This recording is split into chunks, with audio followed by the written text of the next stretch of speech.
Hello, Mr. Hammett here.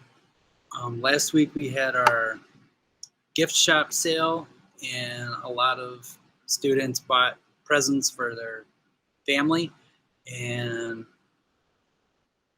they needed a box to put it in. So we did gift boxes this week, and the problem is we didn't have enough time to do the bottom. We only had time to do one like this, and this is okay. You could use it for storage, but what we really want is so we can put them together and make a nice little box like that, set it under the tree, give it to someone for a gift. So I'm going to show you how to do that. First off, pick any colors and markers you want and come up with some kind of very quick design. I'm just going to do a red zigzag here, and then I'm going to do some green circles that'll look like snow. I'll do some snowflakes. Yeah, don't spend too much time on this, especially if you're just folding for the first time. It's just a practice page. And then you can even do polka dots. But if you wanted to do a drawing, you could do a whole drawing and you could make that into a gift box too. All right, so that's my design for my paper.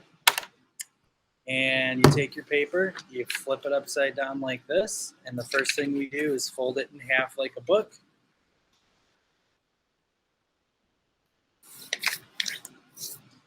And then I like to use a marker to get a nice crisp edge. Put your finger on, this is called a valley fold, by the way. You see the V? And then put your finger in the middle, fold it over like this, tall ways. Use my marker. Now, so this is a fold, and these are the edges. And in origami, your fold and your edges are very important because that's how we measure in origami. So what we want to do is you want to take this edge and bring it in all the way exactly to the middle.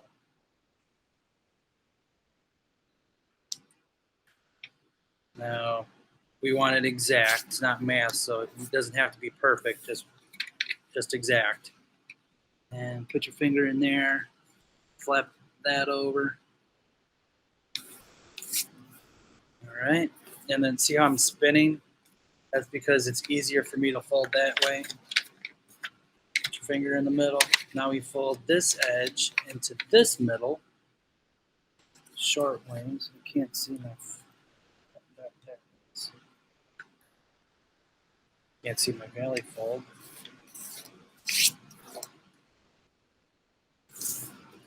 And this is a valley fold.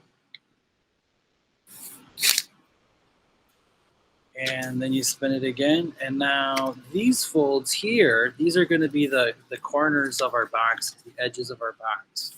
So it's also a valley fold. And now we take this fold and we put this fold on the valley fold by touching the valley fold and making a taco fold. So you want a diagonal there. And it's very important that you leave this flap. We don't. So now we're making right angles. So we have right triangles and right corners. And now we're almost done here. All we have to do is cover our triangles with a flap. This is very similar to how you make a paper hat, paper boat. Take a marker, make sure everything's nice and crisp.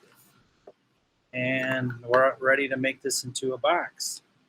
Stick your finger in there like a fish hook, and then your thumbs go on that side, and you just pinch. Spin it, pinch on that side. There's your box. Take the one you made in class, the lid, and you got maybe that one's too Usually there's one a little bigger than the other, and then they fit in just perfect. So there's my gift box, ready to go. Here's another one.